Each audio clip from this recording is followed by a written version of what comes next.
nous avons pris une dynamique, il y a minimiser, dénigrer tout ce qui s'est fait dans l'institution Nabiso, dans le gouvernement Nabiso, l'action ne soit sala, et les actions salvatrices. Nous sommes là rien que pour dénigrer, pour ne pas croire, même qu'on peut ça même tournister. Alors le problème, ce n'est même pas le pays, ce n'est même pas... Le problème, c'est ce qui dérange tout le monde. Voilà ma conclusion à propos même. Vous savez quoi? La personne que vous dénigrez aujourd'hui, c'est lui qui a la clé. Le récit Yamarabebele en Bokao. Je vous rassure. Et c'est pourquoi nous avons appris sans tenir compte de la réaction. Parce que si Dieu avait pris vos réactions en compte et vos prières, il y a mon thème à si le Beletoza, le sous-boyété, le Lotolo Baoyo, alors qu'il cherche de Jésus occupé. Bon, admettons, par exemple, tout que non, la logique. Bon, tu sais qu'il y a des faibles, à attendre Kagame, bon, sur Kagame, bon, tu sais qu'il y a attendre Kagame, dans une botte, alors, on a l'ingé, tu sais qu'il y a bon, le Bibina, on a pas troupe, bon, Rwandais, on a comme ça, déjà, Congolais, Tikalana, on peut savoir, on va poster, on va boucler, belé, ton bon mimote. Qui aura l'avantage? C'est tu sais qu'il y a bien vous. Ah, tu sais que les valeurs à l'anneau, le roi Joseph Kabila, Mouninga Salaba commerce, Yozo Koufa Pona, Congolais, Baling. Mbote cher internaute, mbote ba Congolais, merci. Ndenge boza ne sengo ya mbanga na banda kuna bino ngapi la sepeli parce que bino boza wana. Poto solo la masolo to mesana ko solo la. Bienvenue sur Tindika avec magazine na bino sur communauté. Condimate, mais oui, bon, mon mais vous comprendre été. Congolais, boni qui mauvaise qualité, ya qui Congolais boy. Yango basala yo na matière nini. Kinyosologue et commissario expert en tout et pour tout. Les kambango penin. Merci na Junior Kapaya. Merci na Refek Disombe, merci na Bilo Balandignon, en commençant par Nicolette, moi si à Pembe, le parfait de bon odeur, toujours Pembe na Saint-Thomas. Merci na Jean-Thomas Razadi, de la Razadi. Merci na Vienanga Tombakole Maman Laurence. Merci na Maman Yohan. Merci Ndengo Zalaki na ko assister, ko soutenir. Mokonzamboka na Maman na Bisso, la vaillante Thérèse Kaikwamba Mineta na Bisso.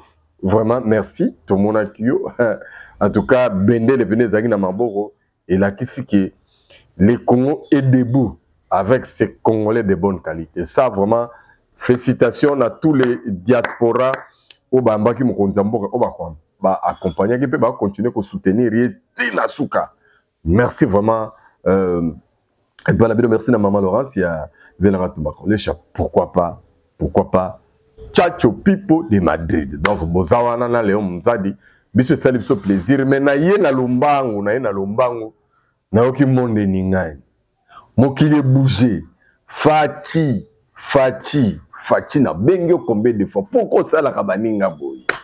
Fati makambo rotika te, utiaka batu na mbrema, batu bakomaka, ça dit que ozangi saka batu kimia. Il suffit au lobby, Rwanda bouger. Congo ba opposant ba bouger, batu mitema mabe ba imba. Ba boy ko comprendre. Y'a ce qu'on veut ba laisser biso ya mbango. Tu sais que dans le lobby, Kagame a son réponse. Kagame a lobby, ça va connerie. Oui, mais j'ai comme l'impression que Bande Konanga ba Congolais, beaucoup de communicateurs y a Rwanda na Kagame volontairement, ça qui a foutu bino ça qui a engagé bino pour niveau beaucoup ça les promotion. Waouh. Boye bisanga banda bitumbe bandi bomoni ba Rwandais combien na Rwanda ba sala ba vidéo ko comme c'est Tshisekedi par rapport à Kagame. Ezali bon motema mabe na binoyo ezala rapona nini. Merci na Maman Yohan puisque yazalaki na activité wana a assister peu à peu masolo ya betelingai. Là obino boleli ko bimisela biso e kokani kaka na biloko bo bimisela biso ya New York. New York, Bobimisela biso.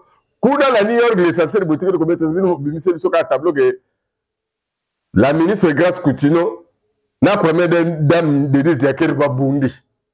Si le lobo la biso en hôtel, oui, bosi bobo sala ke à peine na le bosi ici film Anthony T. Yango boyeli biso film ya Tshisekedi humilié par Kagame, Tshisekedi a faible, Tshisekedi a serré ma pardon, Tshisekedi. Écoutez-moi bien. Merci la prophète Moïse Nyengele. Tout solo là tout à l'heure, quand tu as dit, batebele bazo ba ça la lecture ya makambo spirituel. On est makambo lo baki na ngaki. Avant les 15 ans, lo mo au salema wala o ka bena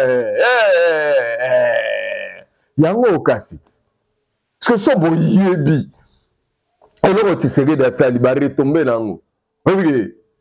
Na boy lobi boy peut ça sous raison. Comme d'habitude, vous nous sous-estimez toujours, surtout la personne de Félix Tshisekedi bofanda kaka. Ça dit que comment on la ndengeni.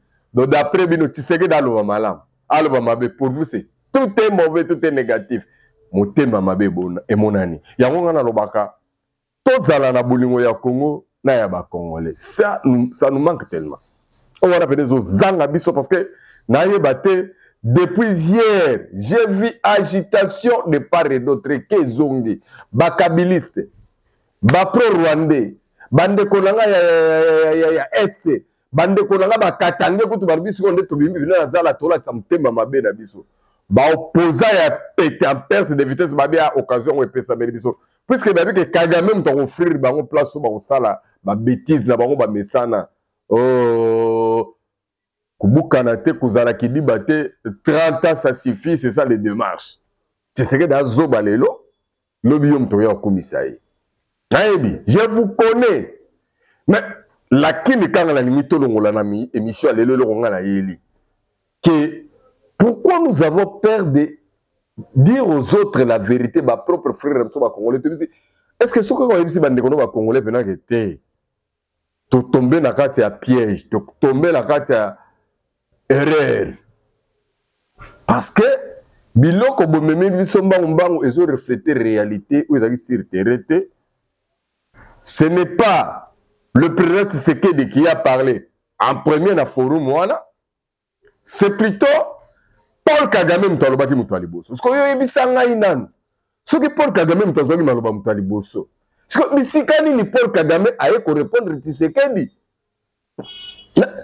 Nayebi kozalaka contre Tshisekedi nazolo bapete ke polo koma pour Tshisekedi to naya ko convaincre par rapport à Tshisekedi ngala tuni kaka yo pesi biso information ke biloko Tshisekedi alobi botala Kagame menga répondre Tshisekedi sikoyo nayebi te yo zalaki na kati ya salle yango na ndoto to na réalité parce que na ordre du jour ya prise ya parole chaque responsable alekaki wana na ordre batiaki Kagame devait prendre la parole Moutaliboso effectivement Zoki yango Moutaliboso et Tshisekedi est venu après pour sa parole. Bon, à quel moment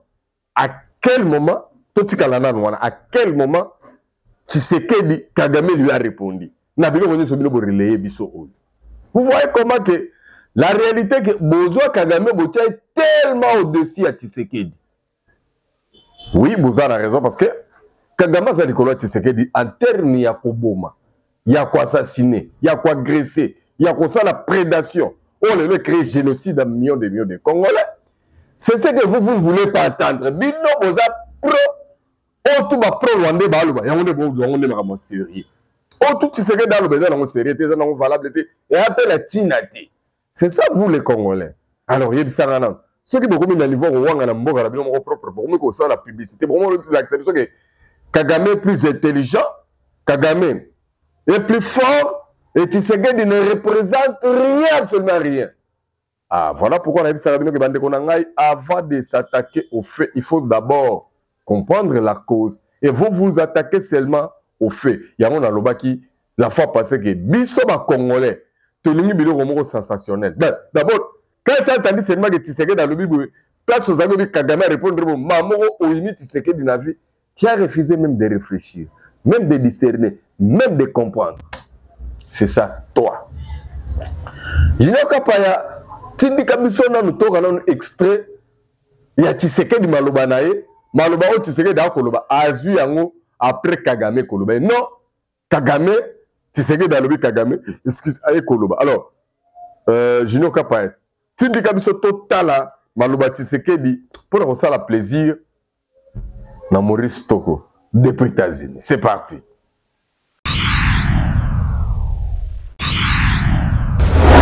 Un plaidoyer et un appel à des sanctions contre ce pays. Vous avez deviné de qui il s'agit. Mais étant donné que j'ai vu le président du Rwanda, parce que c'est de lui qu'il s'agit, je prends à témoin l'assistance ici présente et le monde entier qui nous suit à travers les réseaux pour lancer un appel à la paix, lui tendre la main et demander à ce qu'on arrête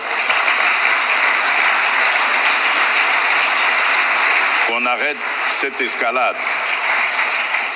Monsieur le Président, vous le savez très bien, depuis que j'ai été élu en 2019, lors de mon premier mandat, je suis allé voir tous mes 9 voisins, plus particulièrement le Rwanda et l'Ouganda, pays avec lesquels nous avions des tensions, pour vous proposer de travailler ensemble, de rapprocher nos peuples, nos communautés, pour le développement et le bien-être de celles-ci. À aucun moment, je n'ai affiché une attitude belliqueuse, quelle qu'elle soit, à l'égard du Rwanda ou de l'Ouganda ou d'un autre de nos 9 voisins. Aujourd'hui, nous vivons cette situation et nous sommes les deux seuls capables d'arrêter cette escalade. Je le dis en prenant à témoin le président Joao Lourenço, notre président actuellement de l'Union africaine, dont je rends d'ailleurs l'hommage, un hommage particulier pour son implication dans cette crise et qui, comme vous le savez, était à quelques encablures de la régler définitivement. Mais malheureusement, sans aucune raison, en tout cas je n'en ai jamais entendu jusqu'à ce jour, vous avez boycotté cette cérémonie alors que nous étions à 98% déjà de recouvrer une paix durable. Mais il n'est pas trop tard pour bien faire. Et c'est pour ça que je prends à témoin ce forum et à travers lui le monde entier pour vous tendre la main, Monsieur le Président, à ce que nous fassions la paix des braves. Et cela demande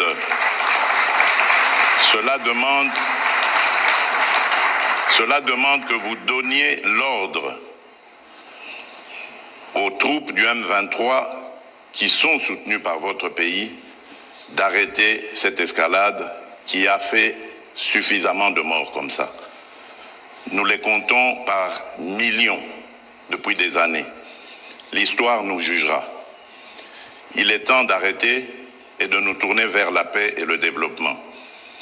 Je remercie le président Cyril Ramaphosa qui est venu à nos côtés, qui n'a pas hésité à envoyer ses troupes, dont d'ailleurs certains éléments sont tombés sur le champ d'honneur dans notre pays, au front, ce qui nous oblige à rester définitivement reconnaissants envers la République d'Afrique du Sud et des autres républiques sœurs de Tanzanie et de Malawi qui avaient aussi contribué à des troupes. Mais je crois que l'Afrique aujourd'hui a besoin de passer à autre chose, Monsieur le Président Paul Kagame, et nous en sommes capables. Prenons simplement le courage de nous regarder en face, de dire ce qui ne va pas et de prendre les décisions les bonnes pour nos populations.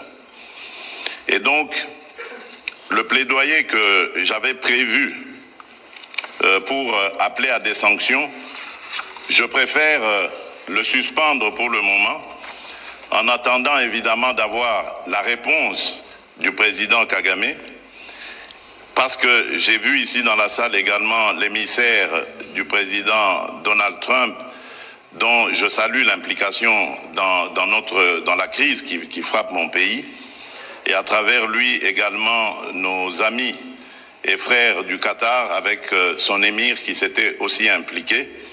Merci également à l'Union africaine, aujourd'hui représentée par le président Faure Gnassingbé, désigné par le président de l'Union, en exercice de l'Union africaine, le président Lourenço, qui aussi est à nos côtés pour ça. Parce que mon discours avait prévu un plaidoyer et un appel à des sanctions. Bandeko, spiritualité ezo enseigner biso makambo ebele. Mais d'ailleurs, on se rendre compte que inutile na rabino makambo esprit tel que ça a expliqué. Parce que batumi ki baza tronchoto, baza komona makambo lelo, mais ba mona makambo ndenge kozala lobité. Moi je pense que si on était sage et puis lucide depuis que tu sais de tout pouvoir, bilo on se fallait to kangara minoro. Parce que on a dit beaucoup de choses, mais au fil des années, la réalité est tout autre. Que ce qu'on a toujours dit. Nous avons pris une dynamique, il y a qu'au minimiser, qu'au dénigrer tout ce qui s'est fait dans l'institution Nabiso, dans le gouvernement Nabiso, l'action ne soit au sala, et les actions salvatrices. Nous sommes là rien que pour dénigrer, pour ne pas croire, même qu'on peut ça même tonisté. Alors le problème, ce n'est même pas le pays, ce n'est même pas. Le problème, c'est qu'il dérange tout le monde. Voilà ma conclusion à propos. Mais, vous savez quoi? La personne que vous dénigrez aujourd'hui, c'est lui qui a la clé de réussite Yamarambebele en Bokaoui. Je vous rassure. Et c'est pourquoi nous avons appris sans tenir compte de la réaction. Parce que si Dieu avait pris vos réactions en compte et vos prières, il y a mon thème Mamabe. Si le Beletoza, le sous-boyété, le Lotolo Baoyo, alors qu'il chasse de Jésus occupé. Bon, admettons, par exemple, tout est dans la logique. Bon, tu sais qu'il y a des faibles, à attendre Kagame, bon, si Kagame, bon, tu sais qu'il y a attendre Kagame, na Zumbo Tenayo, alors na lingi, bon, tu sais qu'il dit. Bon, le Bibina, on a ba troupe, bon, ba Rwandais, on a comme ça, déjà, ba Congolais, Tikalana, ba on peut savoir, on va poster, ma ramouté, belé, tobomi moto. Qui aura l'avantage? C'est tu sais qu'il dit bien vous. Ah, tu sais que les valeurs à l'anneau, le roi Joseph Kabila, Mouninga sala ba commerce, yozo kufa pona ba Congolais balingi na bango yote. Ba sepela na yote, bola mutozo sale la bango ba boy catégoriquement. Bandimi ba souffrir na Rwandais que bazala na yo nesengo. Imaginez, yonde kola bango propre frère na bango me bandimi yo no tozo sala ba boy catégoriquement lobi vometozo na biso na bombo wa Rwanda. Que tout comme libre avec Tshisekedi, c'est ça le message que va transmettre. Junior Kapaya, nous sommes les moraux, on a publié ma vidéo, parce que na Santaraye, c'est une dame, il vient, il soutient Fati, il est dans la logique, il y a Congolais, Aye Bamakambo Bele, et surtout qu'il est katangaise. Maintenant, n'a joué tout simplement parce que quand j'ai commencé à suivre récemment sa vidéo, quand elle a dit elle-même que Lelo n'a pas fait, j'ai dit ah waouh, Lelo n'a pas publié vidéo nae, babé n'a pas danono, babé n'a pas connecté na TikTok bamo na bae. Mais elle est venue s'apprendre na bande koné ba katangé na bande koné ba Swahili par rapport à Tshisekedi et elle parle des choses qui sont réelles. Et puis na boy oyo kaya avec Dédé. Yom tola nanga na boy oyo kaya avec Dédé. Landa danono religieusement, je veux que cette vidéo soit plus partagée mingi n'espace ya bande konanga ya est parce que on vous a toujours menti comme quoi Tshisekedi na ba luba na UDPS muto ba memi souffrance sacrée na Congo et que Congo avant Tshisekedi toi là tellement bien, il y avait ni guerre ni mort d'homme ni quoi que ce soit. Ba Congolais balaki kaka na kimia depuis que Tshisekedi a ende bitumba ibanda. Tshisekedi mtaena bitumba, Tshisekedi a créateur ya M23, Tshisekedi créateur ya Rwanda, Tshisekedi alors danono expliquer na no bande kona biso ya zone Swahili fort compréhension na on a perçu na yo na bike ba biso ba kofinga, ba biso ba komona yo mabe. Mais une vérité reste une vérité. Allez, kapa ya tindika. Telemisa mboka nazolinga na tuna bino bozoloba bakasaye babomi mboka na nini parce que biloko wana Félix azosala lelo na 6 ans il y a 18 ans atikala jamais kosala yango pardon tapoter partager ça 50 tapotage s'il vous plaît. Biloko Félix a sali dans 6 ans. Oyo, ya 18 atikala kosala na bango eloko ezoboma nous les baswahili hypocrisie tozondima te biloko ya malamu moninga asali Félix abeti biso baswahili kukao les baluba pouvoir à baluba moi je suis mswahili d'origine pouvoir à baluba et beti biso kukao toboya te na pouvoir e biloko ya mike ezangaka nango te bamakelelo ezangaka te même époque de Kabila bamakelelo ya mike ezalaka mais Félix abeti biso baswahili kukao tapote partager lelo na kofinga ata mukete no finga te muto atekisaka mboka eza Félix à côté à 2018 Mbitumbe banda 1996 Félix azalaki wana nazotuna baluba batekisi mboka régime ya baluba ya bambwa régime ya baluba ya bazoba Bitumbe bandi en 1996 Félix azalaka Félix à côté à 2018 na 2018 bokiki koyebisanga muswahili danono monisanga biloko o Félix asali na 2018 vous les Katangais boye a bande konanga moi je suis katangaise na ye na Kalemi c'est Katanga à l'époque de Kabila Kolwezi ezalaka bongo à l'époque de Kabila Kolwezi ezalaka bongo Kolwezi lelo et comme deuxième ville de la République boka bisa Kolwezi batongi yango na mbongo ya population te Kolwezi batongi yango na mbongo ya régime Kolwezi batongi yango na mbongo ya régime Kolwezi batongi yango na mbongo ya population ya Kolwezi te ele Katange non batongi yango na mbongo ya régime baluba babomi mboka na nini totika motema mabe totonga mboka biso nyoso toza ba congolais baninga na biso ba supporta biso e komita ya biso peto supporter baninga Katanga kajinkuba kako jinkuba te pona nini Katanga bino bomi katakate na Congo tangu Kabila za na pouvoir Katanga mi bimisa kate na Congo tangu Kabila za na pouvoir boningi bomi bimisa na Congo tanga Tshisekedi no boko supporter baninga na bino 18 ans boko supporter baninga na bino pe 18 ans il faut bo supporter bango mboka oyo soki komi awa eza pona Félix ete problème bozo bosana eloko ba bebisi mingi ezwaka ta kobongisa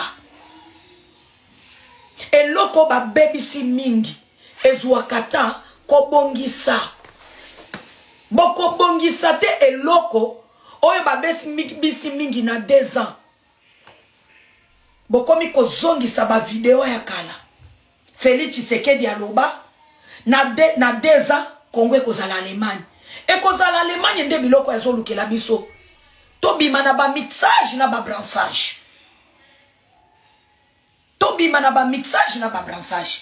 bino bakatange nous les baswahili même moi je suis dedans tokomi koloba boye à l'époque de Kabila Goma ezwa bata ebelete ba récupérer Goma pona nini époque ya Félix Tshisekedi.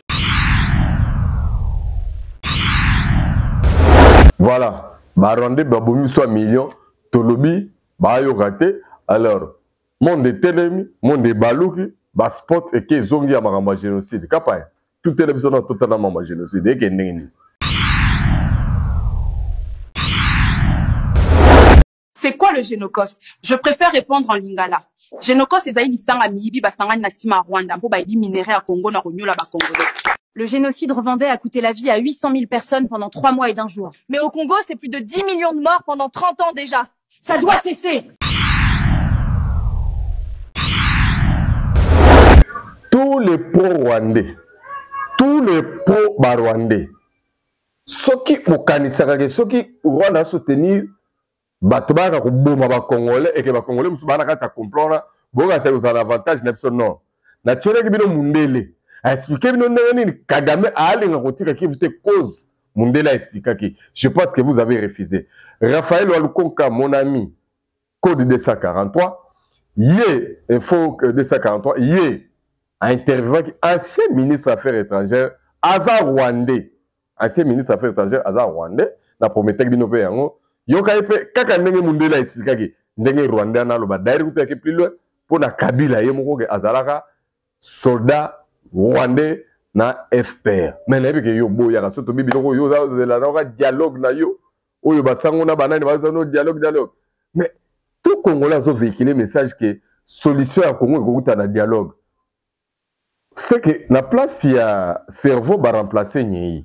Parce que dans l'histoire, les autres, tout ça, le dialogue, mais tout ça, qui m'y a tout le dialogue à Sun City. Et vous m'avez dit avec RCD Goma, Rwanda va continuer l'investissement, va continuer partout, les solos vont avoir un mixage et un brassage. Mais du coup, il y a des gens qui vont faire des défections. Parce que ça, la CNDP. Et dans cette CNDP dialogue, malheureusement, le président, quand on le leur, quand on m'a dit, il a dit, à avoir au service, on a préféré servir Rwanda, Baboumaï. Amani Léo, ne créa accord, il y a 23 mars sur le lot, M23 et Bima. C'est au niveau du dialogue, non? Parce que dans ce moment, mais dites aux gens la vérité qui était dialogue, ce que vous allez pour la Rwanda, tout bazana Sima Kagame, Congolais, bakota na investition, d'abord opposant à ce salam salande, pas soit. Bakota na investition, ne le basango ba bundelaka. Les gens ne le c'est kabazo bundelaka. Tout dialogue et koya, ba dialogue à tout faire 80 dialogues et koya ka jamais pour résoudre ma problème à Congolais. Et koya pour résoudre ma souffrance ya ba politicien. N'a pas besoin à mal de positionnement. C'est ça la vérité. Vous pouvez refuser ou me croire, mais dans le bagage, interroger l'histoire. Tout ça, la conférence nationale souveraine, tout ça, la dialogue inter-congolais, tout ça, la consultation, tout ça, la concertation. Qu'est-ce qu'on n'a pas fait? Qu'est-ce qu'on n'a pas donné? Et sur les 450 tribus à Congo, ou ethnie, dis-moi. Mais balobi bango ba nyamulenge ba tutine baza minorité baza marginalisé. Mais pourquoi baza na armée ba onde baleki ba tribu mususu nebele? Pourquoi bazo ka biloko ebele mais si ko ba tribu mususu yo boy. Pourquoi bango ta bazo ka ba place ba revendiquer kate? Pourquoi bazo ka ba armée te? On bobi tout na kate. Ah nga ba congolais bande ko na nga oyo vraiment kapaya.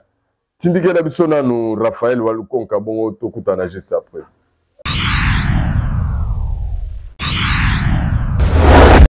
Kagame veut le réaliser. C'est un héritage qu'il a reçu. Ses parents ont dû lui raconter ça, lui dire, fils, si tu avais la possibilité de le faire, tu seras un héros pour notre ethnie, pour les Tutsis en fait. Tout ce qui se passait, tout ce qui se disait au sein de l'armée congolaise, lorsque le M23 a attaqué, était connu à Kigali le même jour. Kabarebe contrôlait et dirigeait l'armée à partir de Kigali. Tant que Kagame sera au pouvoir, l'homme que je connais, Kagame, tant qu'il sera au pouvoir au Rwanda, la RDC ne connaîtra pas la paix. Rubaya, les mines du coltan de Rubaya, comme vous le savez, elles représentent 20% du coltan mondial. Donc le Rwanda seul, aujourd'hui, qui occupe Rubaya avec son armée et ses supplétifs, exploite 20% du coltan mondial à son profit. C'est le Rwanda qui exploite, qui vend et qui bénéficie des retombées économiques et financières de Rubaya. Kagame l'avait d'abord, il a pris sous son aile avant 96. Joseph Kabila a travaillé avec Kagame au sein du FPR. C'était un militaire du FPR. Ceux qui connaissent le domaine militaire vous diront, mais Kabila, il était rwandais en ce moment-là, ou alors il était mercenaire au service d'une armée étrangère. Toujours est-il qu'il est parti au Congo avec son père, avec Kabarebe, qui était son parrain.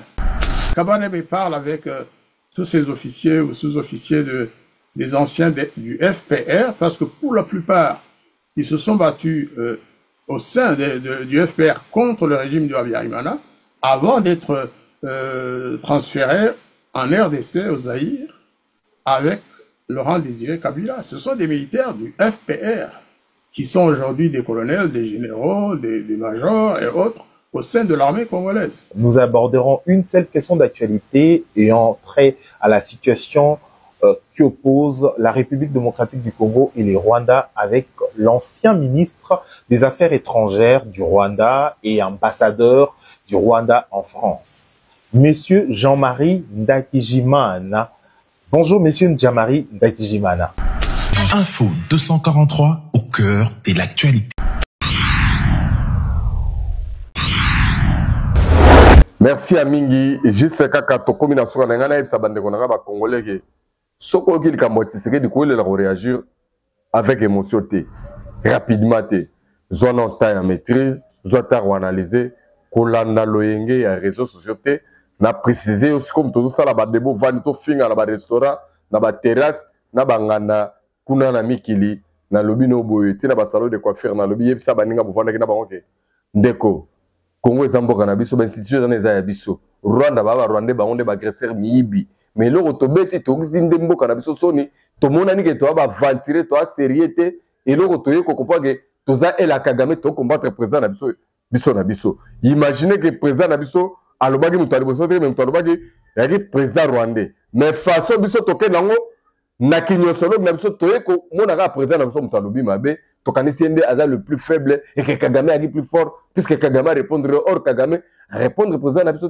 Par contre, ministre des Affaires étrangères a tweeté, dans le mauvais sens, ministre de la communication, les affaires étrangères sont bien éduqués et ils n'ont pas répondu à Bilo Rwanda. Merci na Junior Kapaya. Merci na Reflet qui sont, mais merci na prophète Moïse Nyengele, na prophète Carlos, merci na Tchatcho Pibo de Madrid, merci na Jean-Thomas Razade, Bassé de la Casade, merci na Maman Yohan, merci. Navé na tomba collé chez Maman Laurence. Merci na yo Maurice Toko Léon Munzadi. Donc bozalara bino bolingo ya Congo na ba Congolais bobo sanaka te na insistaka na loko na ebitina. Nga na ebitina na lobela bino que non bolingo ya Congo na ba Congolais sans oublier Nicolette et moi c'est Pembe le parfait de bon odeur toujours ndinga Saint Thomas. Tous à l'ensemble collaborer na bino batela mabota na bino bo prier na lobaki na bino octobre novembre décembre prier mingi pona mboka. Tika distraction tika kokotsa kento na makambo mboka na yo moko. Bikolo, banda balobi, biloko réseau qui t'a dollar qui t'a tout ça. Mais c'est la monnaie place au CP. On a compris votre mode opérandi. Donc vous ne voulez pas que bon, na développement Congo, on a que fuma Congo, on bataille scolaire social, on peuple. Et comme ça la biloko ka motema mabe. Finalement, qu'est-ce que vous voulez? Bye bye, et monsieur Sidia. Bye bye.